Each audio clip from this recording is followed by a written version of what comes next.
All right. Hey, welcome back to the Go for CO channel. This is John the Bomb. Building others means business. And super excited again, always to bring you these small to medium sized business owners affecting every area of the United States and the world in business. And this guy, man, he's set up something pretty cool. I deal with on my day to day life in commercial banking. I deal with freight forwarding companies and logistics, right? And the cool buzzwords, but they're kind of traditional, right? Well, this gentleman, guess what he's done? He's created a company called Simple Forwarding, specializes in streamlined shipping solutions covering air, ocean, and ground freight, designed for small to medium-sized businesses with the mind of especially Amazon FBA sellers. Well, this is going to be a really impactful program today, episode, because you're going to learn a lot of things that he does hands-on, right? And I'll tell you, when he created something called Smart Ship that we're going to learn about too. This program in mid 2024, Simple Forwarding rolled out Smart Ship, a strategic program aimed at helping sellers dodge Amazon's inbound placement fees. It does some optimization, shipments, and routing. And man, he's really mastered this program. So, Abe, thanks so much for coming to the Go for CO channel. How are you? Thanks, John, for having me. I'm doing great, and thank you so much for the nice introduction. Awesome, awesome. Well, hey, I look forward to these types of opportunities because it's so cool to hear. And I know we were talking a little bit offline about how your business can impact the world, right? And the things that you do. And we talked about the 5 Fs a little bit: faith, family, finance, fitness, and fun. And today we'll talk about finance mostly, but I appreciate you coming on. So tell us a little bit about how Simple Forwarding initially started. What were your ideas? Were you a part of the industry already and then thought of kind of a different way to approach the market? Okay, so thanks for that. I will try to give the short version of it because I was not part of the industry before. So I was Okay. involved in a manufacturing company, and the manufacturing company had last minute shipments. It was a failing company, and I was brought in to try to save it. Long story short, I was directed to reach out to Simple Forwarding, and I reached out to the founders of Simple Forwarding. It was a startup, and they were able to help me with my shipment. But as we chatted, I shared with them that I am not gonna stick around with that company because, like I said, it was a failing company, and I couldn't save it. So they said, and my passion was always sales, and so I said, I'm looking for a sales opportunity. So they said, why don't you come and sell for us? It's a startup, and I said, yeah, why not? I mean, I'm up for the challenge, and I didn't know much about the industry, but I mean, they helped me, right? So I felt like, okay, yeah, it makes sense. So I started doing sales, but the one thing that I did say, my condition kind of when I started with sales, I said, I don't want to be involved in the operations. And rest assured, I got involved in the operations, right? Not only did I get involved, but I got so involved that my partners were not able to deliver on what we promised our customers because they didn't have the knowledge. It was a startup. And so I say partners, but at that time I was just a salesman. That's when they gave me partnership because I was integral in the operations. And this is not to brag about myself. I felt the need for it. It was a calling. I started with sales, but I saw things in the office didn't work and it wasn't streamlined. So I stepped in and I started doing it. Long story short, the business started growing, and I said, I'm growing the business with my bare hands, and I'm giving away 66%. I'm only taking 83% partnership. It didn't make sense for me. I said, it feels like growing my own business. So I made an offer to the founders, and I said, I'm not gonna stick around to do what I do for 83%. I'd rather open shop on my own. Not gonna take any of your customers, but I'm giving you an offer that if you want, because they didn't have much of a business without me. So, and they took that offer and they sold the business to me. So it was a very interesting way how I got into the industry. And it's an industry that most of us don't think about. I've never thought about a truck or a container. Like I never thought about how I got my essentials, anything that I buy in the department stores and the grocery stores. Never thought about it. And now I'm living it. And I go on the freeway with my kids, and all we see is the colors of the trucks, and we identify the carrier by the color of the truck. And we're saying yellow is Mediterranean Shipping Company, MSC. Grayish is MSK, right? We're identifying those, and it's fun. It's really fun. But yeah, that's how I got introduced to this industry. Well, that's wild too. And it's a go for CO mindset, right? You had to own your scenario and assess it, right? You said, "Hey, I'm in a failing company right now. I don't know anything about this other industry and these people, but I kind of have a feeling about them." And you dove in, right? You dug in and you got the information. And so let's start with, that transitional period, right? Sounds like you started, from a failing company, right? And then got into a startup company. So transitionally speaking, still kind of maybe not many resources and those types of things, but you made it happen. So, what were some of those beginning things that you did as far as positioning yourself in the marketplace, not only learning what you needed to sell, but also starting to talk to the potential customers and clients that you would have in the future? So yes, very limited resources to your point. Mm. And not only that, but it was a startup, right? So there wasn't any brand visibility, any trust element. And so when I started talking with prospects, the challenge was always, who are you, right? Why should I trust you? Especially when it comes to freight forwarding, and it's a very complex industry, and it's also, you deal with customs, you deal with government bodies, and overall, it's a scary kind of industry where an importer that has a shipment that has to come in from overseas, it might be their only shipment for that period, and so their entire cash is dependent on that shipment going smooth. So my biggest challenge at that time was trust, the biggest challenge. So one of the things that I learned was, and I think in sales they call it raise the objection. And so what it means is, I'll call you, say John. Hi John, my name is Abe. I am with Simple Forwarding and I'd like to talk to you about your shipping. And you'll be like, who is Simple Forwarding and how long have you been in the business? Now, can I say I've been in the business 6 months? It sounds not professional. It's not going to give you much confidence in me. So I'm going to say, hey John, you know what's funny? We've only been in the business for 6 months, but guess what? And I'll give you an even more shocking background piece of information, and that is, I'm only 24 years old. And you'll be like, what the hell are you talking about? Why would you think that I'm going to become your customer when you're telling me all of that? And now you're listening to me, right? Now you're saying, Sure. Abe has something to sell. Otherwise, he wouldn't have raised the objection and even given me his age and told me that he's so young. And then that's when I go in and I make my pitch and I say, John, the one thing that you'll know about me is I am new, and so I am committed to making this work. I will invest everything that I have to figuring out what is the right way to handle your shipments, so you have me that you can rely on. Now that is my pitch. But the biggest obstacle that I had to overcome, the trust obstacle, is I just said the worst thing. I said, even, like I said, raise the objection. I think that's what raise the objection means. But whatever the coin of that term is, that's what I had to overcome.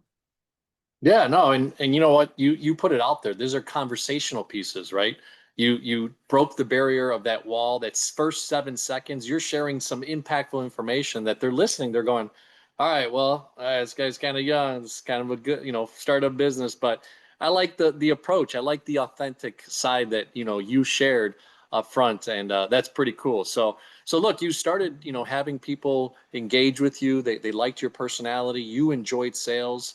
But hey, there's the back end, right? How are you initially kind of seeing, all right, hey, I brought this potential client in. What's the back end looking like with your, future partners there? Yeah, so, and that's like I said in the beginning of my journey, that's how I got partnership, is because I got involved in the back end, right? So I was always I'll get the customer, but I cannot afford to lose them, because a lost opportunity is just a lost opportunity, but a lost customer is a blemish on your profile. And so I was determined to not let anything happen, to not let anything go wrong once I got the customer. And that means I'll do everything I have to making it happen. And so obviously the first thing is I got involved in the operations. I spoke to, we had at that time 1 employee. So I spoke to that employee to make sure that the process is streamlined. And one of my partners was obsessed with technology. He was building a software and he thought everything is going to go on the software, everyone is going to book on the software, and no one is going to have to pick up the phone or send an email. And he was really obsessed with that. And at that time, it kept us down, because it was always a question, okay, we have to get this potential customer set up with an account, but how do we give him a quote? You know what I mean? Like we lost focus. And that's where I just stopped it and I said, why don't we, for the time being, I said, why don't we go back to basic emails? And the founder was like, okay, yeah. And we're still using basic emails. We're not doing any software, right? So it might, I think what drove me and what motivated me at that time is I needed to perform 100%. If I get a customer in, I don't want to get feedback to say, hey, I wasn't being responded on time, my shipment wasn't booked on time. And as I went on with speaking with prospects, I also picked up on pain points. And so I made sure that anything behind the scenes, anything internal, is reflecting those pain points. For example, one prospect shared with me that they gave a booking to their existing freight forwarder and the freight forwarder missed it, right? It happens, human error. They missed the booking, a week went by and the shipment wasn't booked. The one thing I said, I'm going to create a system that it's impossible to miss. Well, how? So instead of just telling at that time 1 employee, but eventually the multiple employees that I have, instead of just drilling them and telling them do not miss a shipment, it's like I have to trust that they wouldn't make human errors. I mean, it happens, right? Human error happens. So I said I'm going to create a system that doesn't allow for a booking to be missed. And how's that? When a customer reaches out, doesn't matter whether it's a booking or a quote, there has to be a shipment created in your dashboard. So at that time we used Trello. Okay, Trello, I love it, I still love it. It's very customizable. It was perfect. Okay, you create a Trello card with a reference number. Anytime you get an email from a customer, doesn't matter what the email is. Sometimes a customer just has a question about the tariff, right? And this is something of mine lately. Just create a Trello card. And what does that Trello card do for you? It creates accountability. It also creates that barrier that you cannot miss that shipment because it's here. It sits in front of you. As opposed to many companies operate with emails. You send an email, okay, I'll get to that email later. But then how do you remember to get to that email? So that's another thing that I did. So I think it boils down to I needed to succeed and I needed to be dependable to my potential customers and my existing customers, if that makes sense. Yeah, I mean, look, the client journey and then also the process, right? The SOPs, the standard operating procedures, are duplicatable once you have a system going. So, pretty genius that you really thought of that so quickly and implemented it with a small team. And that meant that when you did it with a small team, you could grow it with a bigger team, right? So, Yes. pretty awesome stuff. Yeah. So, I will say, I guess that beginning part is exciting. It's daunting. It's scary, right? Like those types of things. But when you start to formulate everything, what were you starting to think when you said, "Hey, okay, we've got our 3rd client, we've got our 12th client, we got our 15th client." What was some of the things that you were thinking and doing to then get to an eventual where it became a partnership? And eventually you bought the business. So if you go going back to the partnership era, one of the things that drove that decision was actually a conflict of interest. So you saw on the website, and it's probably known among customers or potential customers, people that know the business or know me. A big percentage of our customers are companies, small businesses that sell on Amazon. The founders that opened the company were also selling on Amazon, and that's how they got into shipping. So one of the biggest obstacles that I had was people would ask me, there's a conflict of interest. If I'm going to use your company and the owner of that company is selling on Amazon as well, what gives that your partner, your owner is not going to go in and compete with me on my product? He knows where I source my product and he knows how much I pay, and obviously he knows my listing.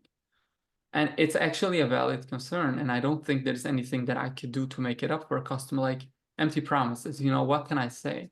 So the only thing I came back with, and I went to the owner at that time, and I said, I really can't sell. I can't sell if there's going to be a conflict of interest, and we need to talk about it.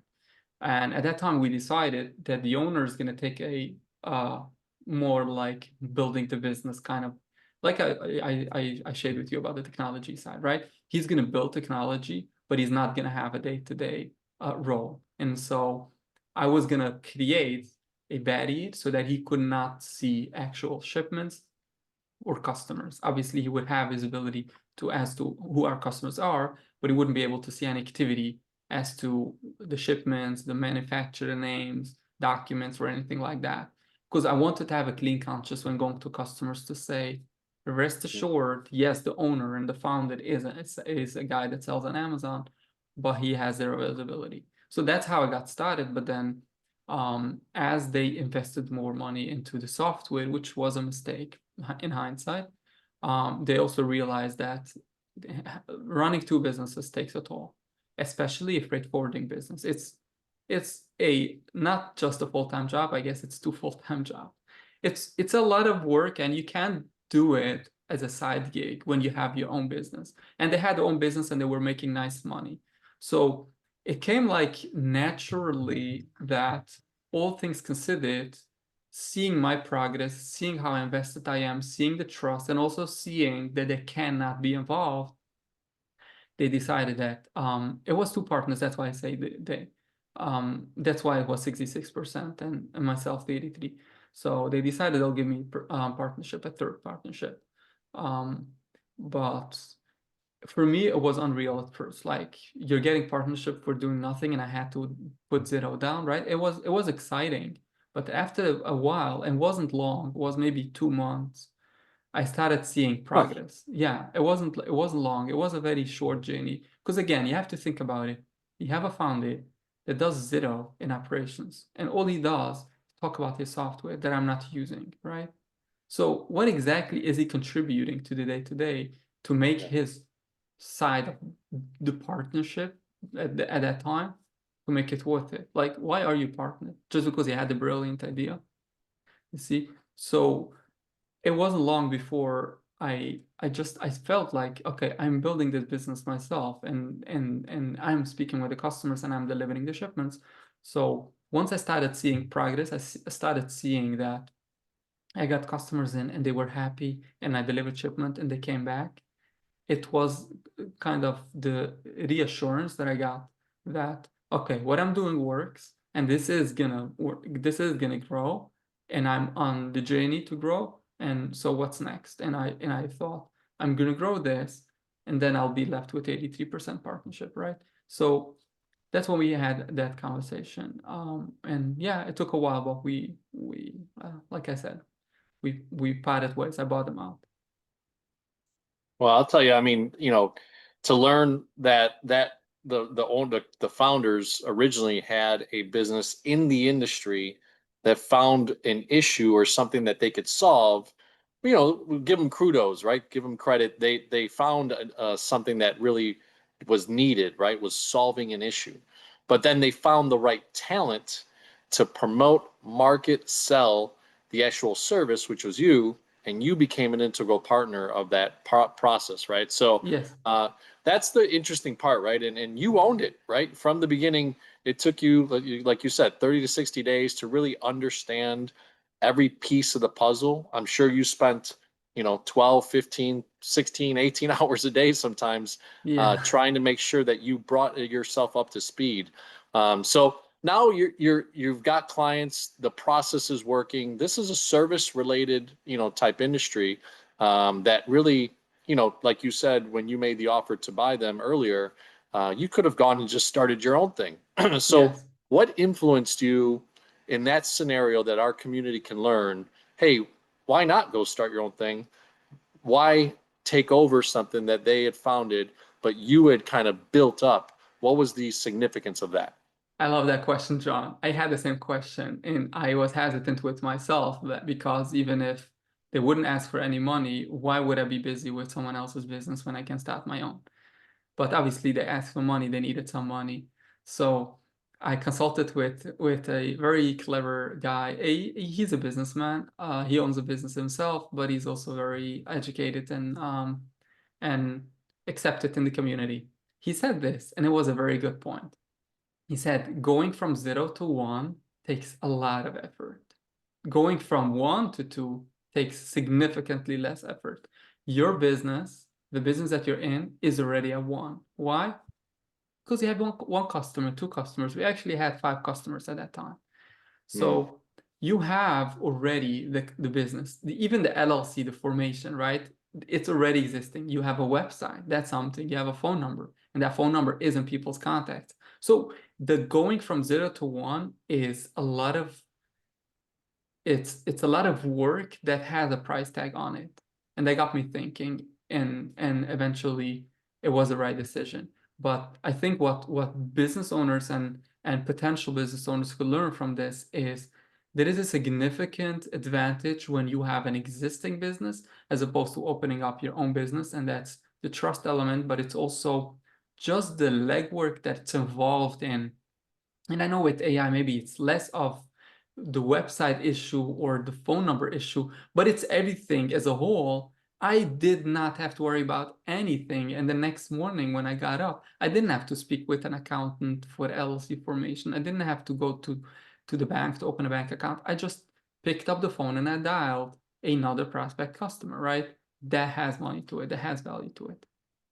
yeah, 100%. You know, I think there's a big scenario right now in America and around the world. You know, you have these baby boomer type age groups that are aging out of their business. They don't know what to do. In your case, obviously, it was a little bit brand new, but you were a part of it. You created that momentum that then propelled you guys from 5 to 15 to, you know, however many clients you have right now. And you saw the opportunity instead of going to rebrand yourself and start all over and lose the 5 clients because you were upfront and you said, hey, I won't touch your clients if I go on my own, but I'd rather bring value to the current clients that you brought in, right? So Yeah. it's an interesting topic.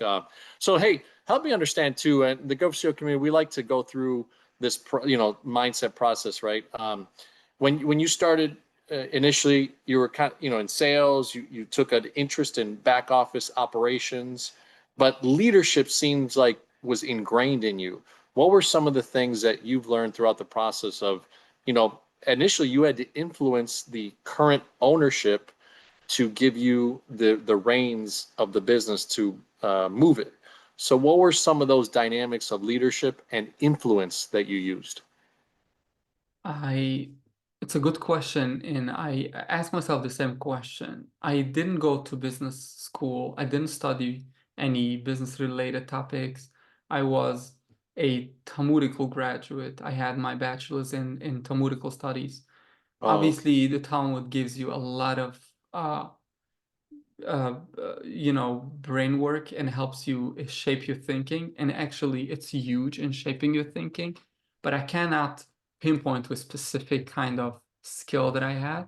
I feel, but again, I don't think my answer is going to be a definite answer. I feel like my commitment to excellence drove my eagerness to mediate between that employee with my boss. Like I said, I got involved in operations and they had some disputes between them. Why was I driven? Why didn't I just say, you know what? I said I don't want to get involved in operations. Let me just go find another job that could give me that, right? I Mm. didn't. And I don't know why still today. And I'm glad I didn't, right? But people ask me, so you suggest, this is an interesting question. I know it steers off the topic for a bit, But people ask me, so do you suggest I go into a business with the foresight to become a partner and then buy the owner out? And I'm like, no, that was my intention. And you can't trick your way to ownership. You have to, and this is, and I think this is ultimately what my answer to you is going to be. It's a commitment to excellence. You have to have a commitment to yourself before you have a commitment to your shareholders, to your partner, to your boss. You have to have a commitment to yourself. Who are you? Are you committed to doing everything it takes to succeed in whatever you're setting your eyes on? You know, this is why I love having small and medium-sized business owners, entrepreneurs, CEOs, founders of companies, people that are entrepreneurs, which is what you initially came in as. And my affectionate way of saying that is you went to work for someone, but you had the CEO mindset.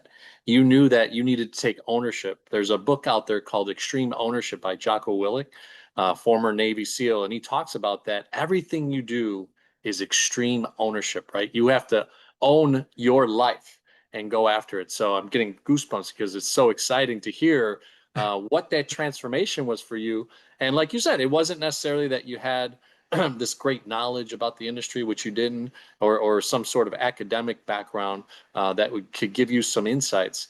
You rolled up your sleeves and you got into it, and which is pretty awesome stuff. And I think Go for CEO community, you can learn from that on what Abe just shared with you the last few minutes. So, Abe, let's talk about sales and marketing, right? You kind of touched on that initially. You were just willing to pick up the phone and have conversation and tell people up front the first 7 seconds, hey, I'm 24. We've only been in business 6 months, you know, all those types of things. But what nowadays are you doing that's maybe a little bit different, or do you continue to strive with that maybe cold calling mentality? Are you also getting a strong referral base? Do you have an incentive program for referrals? What are affiliate, areas, or do you have a crew of salespeople now? What's kind of that dynamic been over the years?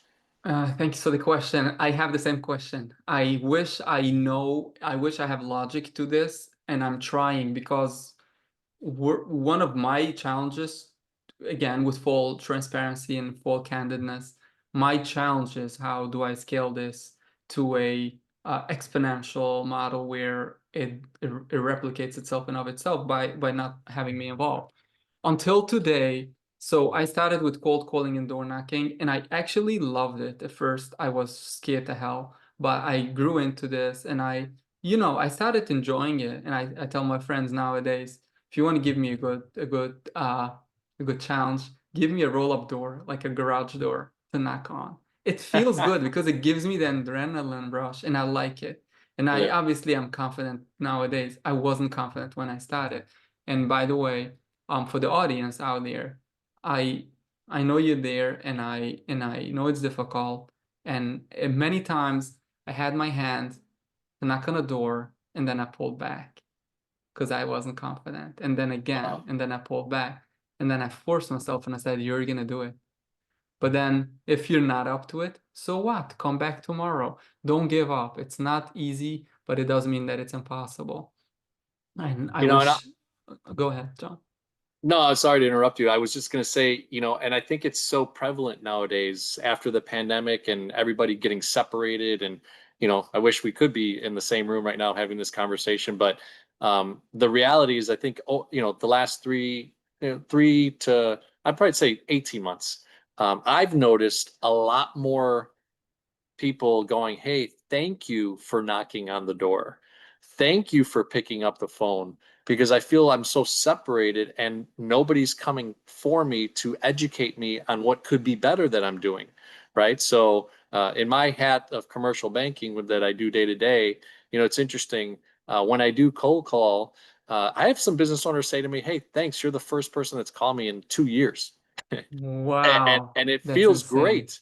It feels great because, yeah, everybody's hiding behind email and what kind of system can an AI thing do, but you know what? There's nothing like the human touch, and saying, hey, letting someone say no to you and shout at you and close the door and roll the garage door down and stuff Yes, on you, right? Stuff like that, and you just say, hey, that's it. Let's go to yes, the next one. So that's yeah. awesome stuff. But Yeah. it's not easy. It's not easy. So just throwing it out there, it was really difficult. Yeah. I had to work hard to not to, like you're saying, to brush it off. It's not easy, right?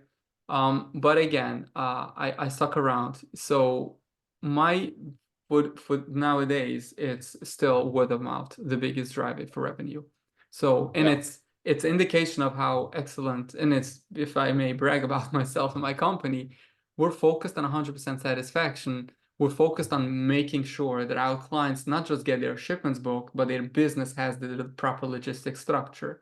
And so the retention that we have from existing customers is through the roof, because a customer, there's a saying in the industry that goes, you date your freight forwarded and you engage with the customs broker. It's to say that you cannot separate as easily from your freight forwarded or from your customs broker. So we're trying to be that integrated partner. And so when we work with our customers, it's actually an integrated relationship where we don't talk just about a specific shipment. But I feel like I'm getting off the topic. So getting back to the sales and marketing side of things, because we're so integrated with our customers, we get to help them with challenges that no other freight forwarder would bother helping them with, or even if they were, but at least we're doing it, right? We're working hard. We're dialing the phone. I was on the phone with the DC office of the CBP just yesterday about an issue for our customer.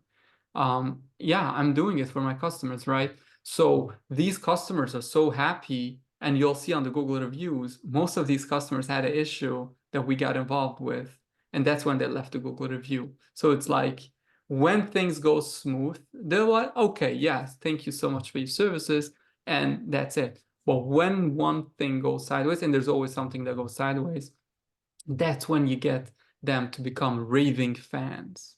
And so thankfully, this has been the biggest driver for our success, has been word of mouth. To answer the other side of things from the marketing perspective, I don't know, to be honest. I don't know what's ahead of me or how to scale this together with affiliate marketing, with referral bonuses. I don't know. I'm working on different angles. I've tried with different methods before. It didn't work. I said in the beginning, it's a trust industry. You have to get people to trust you first. That's my perception, at least.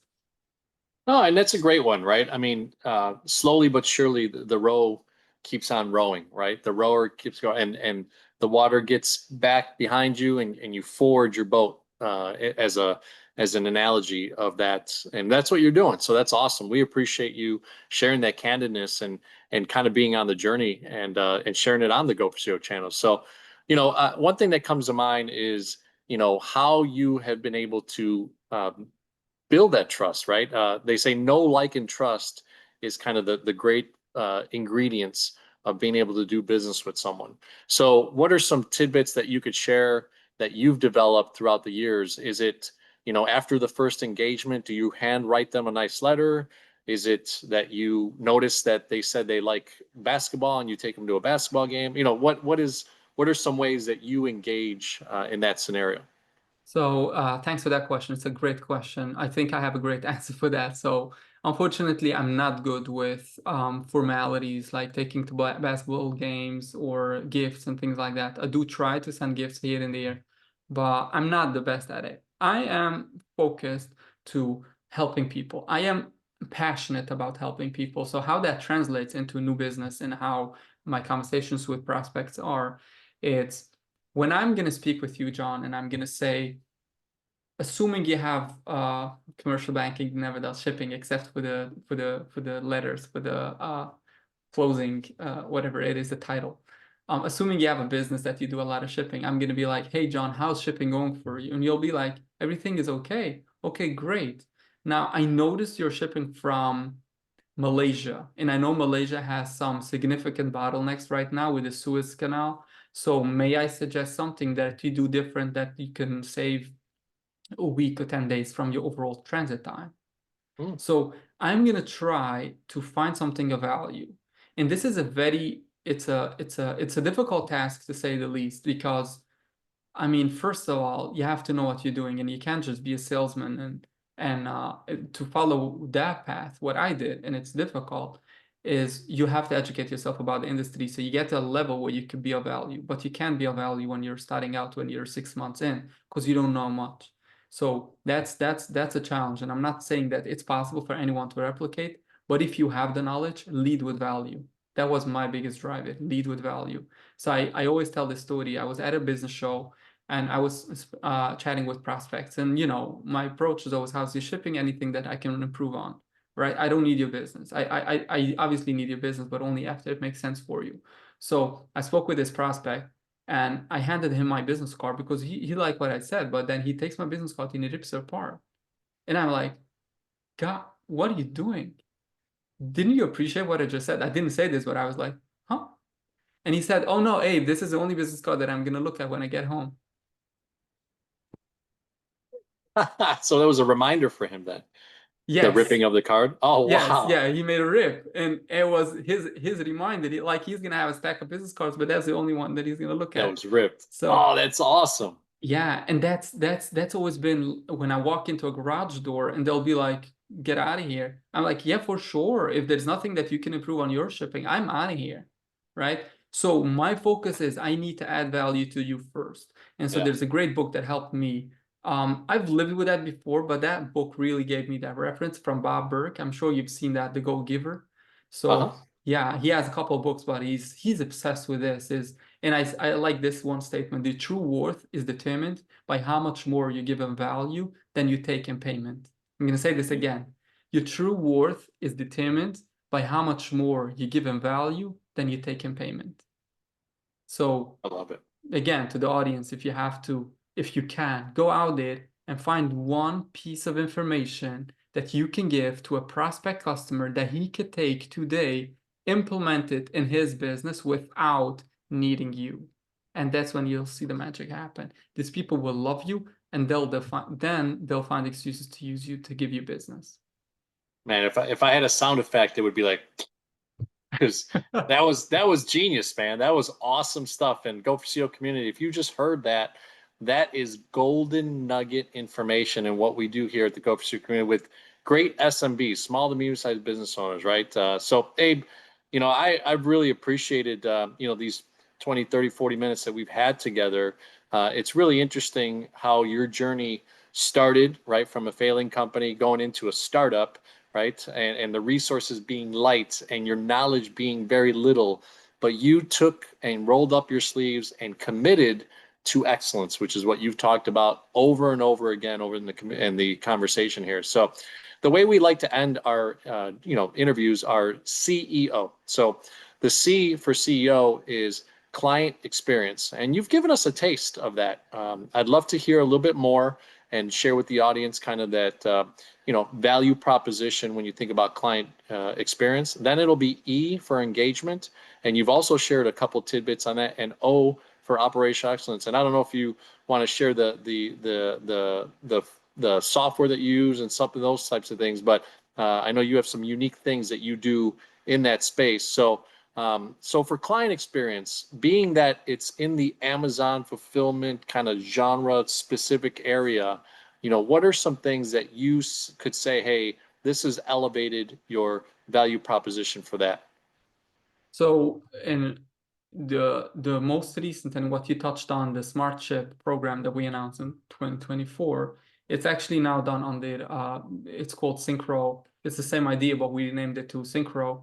And the idea behind is when a seller has to ship, and especially from overseas, because that's what we do overseas shipping. You have to ship from overseas to one location. If you want to ship to a fulfillment location, you can ship to one location, but then Amazon has to take the cargo, the inventory, and position it across the United States so they can execute on their Prime promise, right? If you're gonna keep the goods in let's say in Los Angeles area, if a customer in New York or in Maryland is gonna want to order something, they'll have to fly it with a plane in order to make that 2-day promise. So what they do instead is they'll take portions of it and distribute according to what they expect the orders to come in based on the historical data. What they realized is it's a huge burden for them to redistribute the inventory across the US because obviously logistics costs a lot of money. And so they told the Amazon sellers community that from now on, and it was probably just about a year ago, they said, you have to carry that bid. You have to distribute inventory across the US so we could sell it and we could deliver it in less than 2 days. So they gave an offer. They gave 2 options for sellers. Either you get it to 5 different locations across the US, which we will dictate. We will tell you which 5, and you'll have to ship a 5th. You'll take a shipment and you divide it in 5 and you ship to these 5 locations. Or you can still ship to your favorite location, whether it's in the West Coast, the East Coast, or elsewhere, but you'll have to pay us a fee to redistribute inventory. So, and this is a very big burden for Amazon sellers because they have been dealing with increased cost in fulfillment and Amazon advertising fees. It has been insane. It's been a bloodbath for sellers the last couple of years. And so my biggest driver is, again, it's the passion that I have to help people. I was sitting on the phone with sellers all day trying to figure out where they can ship to which location and how much it's going to cost them in the placement fees, because at one point they're losing their profits. And at that time I was like, this doesn't make any sense. What can I do to make it make sense? And that's when it clicked. I said, you know, you want to ship to the 5 locations because A, you save the placement fee, and B, for Amazon to take your inventory from, let's call it Los Angeles, and redistribute across the US. They're not really good at logistics, right? They're really good at their Amazon.com platform and whatnot. But when it comes to logistics, I think I'm doing a better job than Amazon, right? And so does most of the other freight forwarding companies, because that's what we do. So I said, you know what? Let's go for the 5 locations and let's do a consolidation model where we're taking hundreds of Amazon sellers in China, let's say, for example, and we're getting them to approximately 30 locations in the US. So if you're a seller, you no longer have to choose between shipping to 1 location and paying the placement fee to shipping to 5 locations and pay expensive trucking cross country or partial shipping, which is really expensive. You can now get direct to these locations with full containers. So we're gonna get that container on the water to arrive to the postal port where it has to get to. So to illustrate, we're having a location in Los Angeles. Obviously, you go to Los Angeles Long Beach port. If you have a location in Texas, we'll go to the Dallas or to the Houston port. If you have a location in Maryland, we'll go to the Baltimore port, right? So we're getting these shipments to be optimized in a way that you're paying the least on the shipping, but you're getting direct to the regional location. So you save the placement fee and you eliminate the processing time that it takes for Amazon to process. The driver again is the idea that the sellers are struggling and there is nothing that I could do to eliminate that placement fee, but there's something that I could do on the logistics side to do it the right way. Yeah, and look, I mean, they're trying to concentrate on the product that they're selling, on the innovation of it, on the next, version of it, and to have you on their corner for a great part of it, which is, how do you deliver this thing ultimately to your client from anywhere it's coming from in the U.S. or abroad, is a pretty cool, part of it, right? And you really become a trusted advisor in that sense, right, for their business. So that's pretty awesome. And that's such a cool vertical. And I appreciate the client experience that you're sharing based on the fact that you are finding solutions on a daily basis of how to move things, even though their major partner, Amazon, is changing some things for them. You're changing with them and giving them the right, solutions for the problem. So pretty awesome stuff. So engagement, we talked off camera, you have 5 kids. I have 3 daughters. I think we're busy men, but how do you engage with your clients? I know that you said maybe you're not the basketball guy, and once in a while you send a gift here and there. But what are some of the things that you could share with us from an engagement standpoint, either with your employees, the vendors that you work with? What are you doing to really kind of solidify that relationship so that it's engaged? Okay, I appreciate that. It's really important, and I appreciate you having that focus on the engagement side. I'll share a little bit about that with communication with customers. It's oftentimes considered as the necessary evil, right? It's the means to get to the outcome, and the outcome is delivering the product. And I always tell my employees that's not the case. Communication is as integral and as important as delivering the product. And I use this analogy. Obviously, I'm going to talk about shipping. So you have a shipment, John, it has to come to your place, let's say, and you could get it by July 15, or you could get it by July 10, okay? I am gonna get it to you with July 10 without updating you, without communicating with you.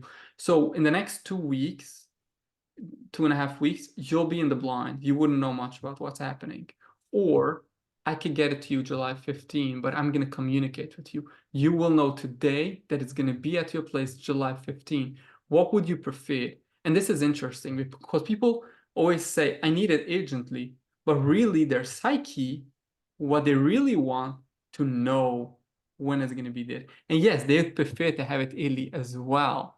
But you see what I'm saying? It has both elements. And so communication is as important as delivering the shipment. And you'll see at the end of the day, the bad feedback, oftentimes, obviously, it's going to come from delayed shipment and messed up shipments that companies experience. But I think as much or even more is going to come from frustrated customers about a lack of communication. So when it comes to communication on a day-to-day, I've created, and similar to what I shared earlier about the not missing a booking, I went back and I created the entire system, the entire SOP internally to say, what are the stages that customers would appreciate or expect an update? And so if the vessel is journeying through the sea, it's on the Pacific Ocean, it's on the Atlantic Ocean, do you really need an update every day to say that it's at such and such a position in the water? No, right? But they want to know if it's booked, they want to know if it's sailed on time or if it's delayed, right? They want to know if it's arrived or if it's delayed. They want to know if it's customs released, obviously. And sometimes companies miss that. They forget to update their customer that it's not customs released, there is an issue. Okay, I'm not going to say that that's the standard. But again, my point is, take those areas that a customer would expect or appreciate an update and have your employees update before they ask you for an update. So one of the things my employees know about me is if I ever see an email from a customer to say, can I have an update? That's a problem. Too late. Yeah, Yes. I agree. Additionally, the other thing that I would like to share, and I feel like the audience is going to appreciate that, is and this is a recent thing, and but I'm glad that I came on this, but I regret that I haven't done it earlier. I started doing this probably, I want to guess maybe 4 or 5 months ago, and this is what I did. With the tariffs and everything, and I know we're getting to the end of the hour, so I'm going to try to be quick. So with the tariffs, the uncertainty is through the roof. Companies don't know what's going to happen. They don't know how much they're going to pay. They don't understand the language of the tariffs and anything that relates. If you're an importer and you have that challenge, it feels really daunting and it feels like you're flying blind. So I had a conversation. The phone kept on ringing. Conversation with customer A and B and C and D. And the conversation always was about what did President Trump last tweet about, right? What does it mean for my business? How does it impact? Is it also going to impact that shipment, this shipment, and things like that? And as I always do, I dig in and I did research, and that's what kind of like part of my job. And I came up with the answers. But instead of taking calls every day, I only have 8 hours, and you said it, I have kids that have to that need a dad at home at dinner. So what I did was I wrote it down in an email. First email. So we had newsletters going out like marketing, but it wasn't well perceived. People, it wasn't as accepted. But I did it. I wrote it, and I wrote it as if I'm speaking with you, John, and you're my customer, and I'm saying this is the tariff, and this is how it applies to your business, and this is how much it's going to cost you, and these are the eliminations or the exclusions of it. Exact conversation that I had with customers, and I took it down and I put it in writing. The first week that email went out, the feedback was overwhelming. I never knew how many people are looking out for these answers, and how easy it is to give it to them. And the feedback, I got it from existing customers, potential customers, and you know what else? I got it from prospective customers that shared my email with friends and family. And the second email goes out, and the third email goes out, and it's like insane And I want to share more about it, but I know we're limited in time. So I'll just share one story. So my first, maybe second, maybe third email, again, it's in the beginning when I started doing these emails. And today it's kind of like half my job because I have to do research and I draft up my email and I work a lot on it.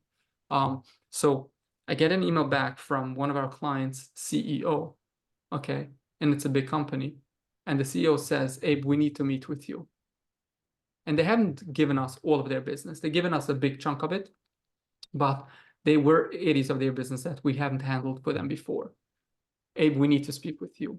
I come on to the meeting and there's like 10, 15 people from the executive team and everyone else, leadership team. And they're like, we read the email. You have the answers that we're scrambling for, and our other partners cannot give us these answers.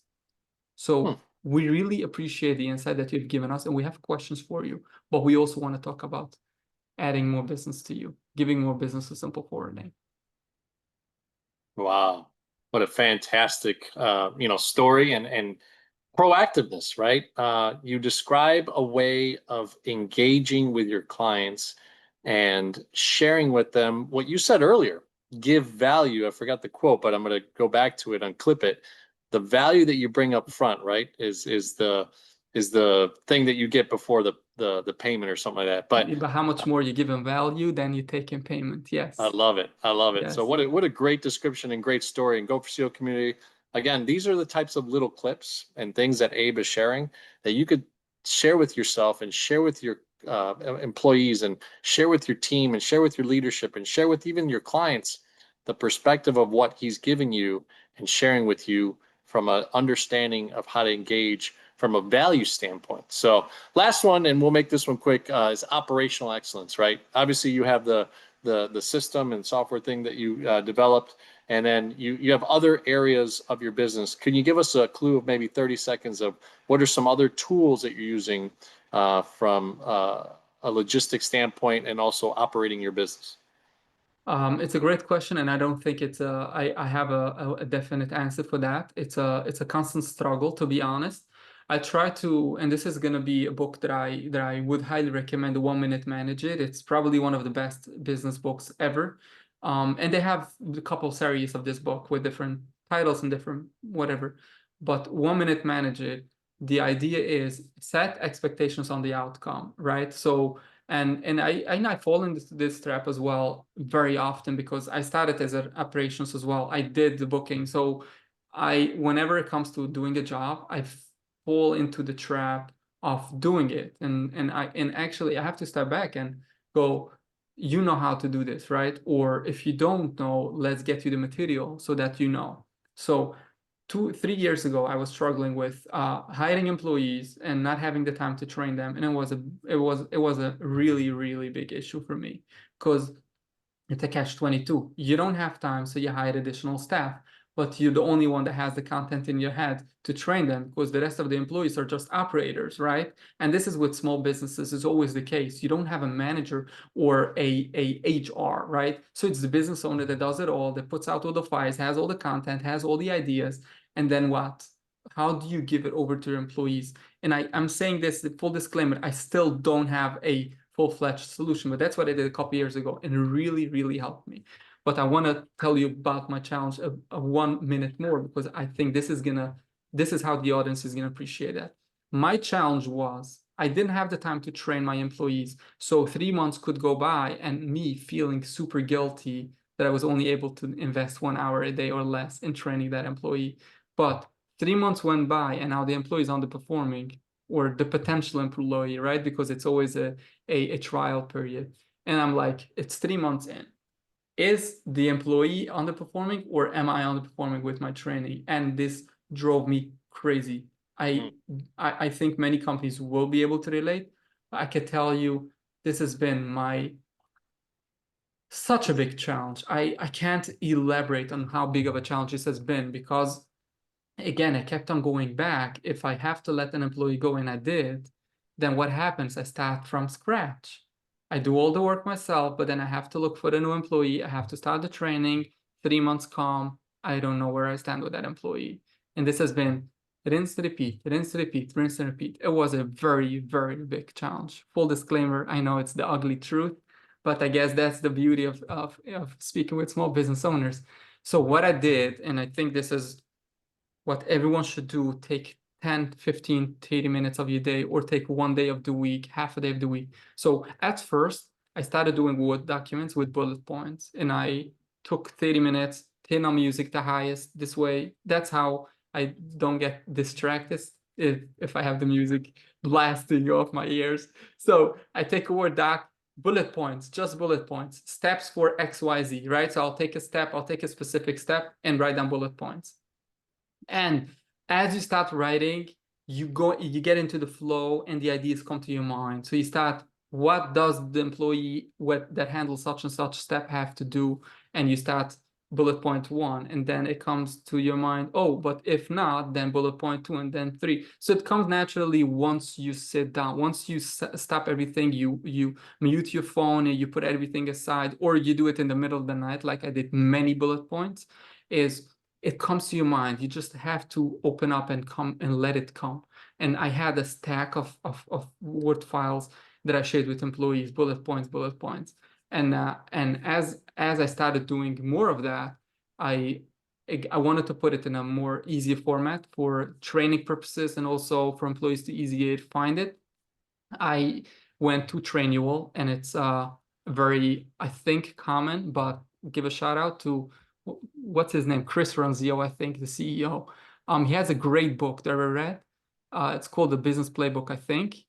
Guys, look him up. It's really easy to find. Trainual CEO, I think his name's Chris Ronzio or something like that. I probably have it somewhere here, but again, I don't want to take up much of the time. So read the book, amazing book, and then I hired a company that they sat with me, and we took down the content, the bullet points, and some more of the steps that employees have to take, and then we put it down into Trainual. Now, Trainual has been a bit of an investment, so I don't want to say that you all have to do Trainual, and whether it's the money constraint or the time constraint, whatever it is, it's not that if you can't do Trainual, don't do it. Take 15 minutes, start with a bullet point. I have Word docs that have 5 bullet points, and you know what? These 5 bullet points drive the success for that step, because that's what the employee has to look for. That's their code. That's their secret ingredient to doing the job right. And yes, it takes focus. It doesn't necessarily take time. It takes focus, and it's really hard to do. If you're a CEO, if you're running a business, it's really hard to do, but do it. Take 50 minutes of your day, take it maybe 4 hours of your week, whatever works best for you, and just do it. I love it. I love it. Look, you've given so much knowledge. I'm really appreciative. I think the Go for SEO community is going to love this interview. And Searing, and if you're hearing this as a potential client, why why wouldn't you just call up or email or get a hold of Abe? This is the guy that you want on your freight forwarding side, on your table of advisors around you. I always say there's a great CPA, CFO, banker, lawyer. But man, I've been missing, like, this is a huge deal to have an advisor in the forwarding side to work with you in all different types of aspects of your business for the forwarding logistics side. So I never really thought of it that way. And I think I've had an epiphany today of learning that part of it. So I really appreciate it and look forward to staying in touch. Give them a little bit of how to get a hold of you, LinkedIn, or some other ways that people can engage to, do business with you. Sure. Thank you so much, John, for the kind words. I really appreciate it. On LinkedIn, I'm by far the only Abe Orgel, Abeorgel. So just look me up. I try to be active there. You should also sign up for my newsletter, whether you're importing yourself, you're engaged with other companies that import, sign up for my newsletter on my website, simpleforwarding.com. On the bottom of the page somewhere, there's going to be the newsletter sign up, and reach out if you need help with anything shipping tariff related, and I would love to help. Like I said, I want to help people. That's my passion. And then I'll take the payment after the value. I love it. I love it. Well, okay, Abe, we'll look forward to having you back on the Go for SEO channel. Typically, 18 to 24 months is we like to check back in and get a chance to re-interview you and just have a little spotlight of where Simple Forwarding is and what are some of the new and great things that you're doing in the marketplace. So thank you so much. Sure.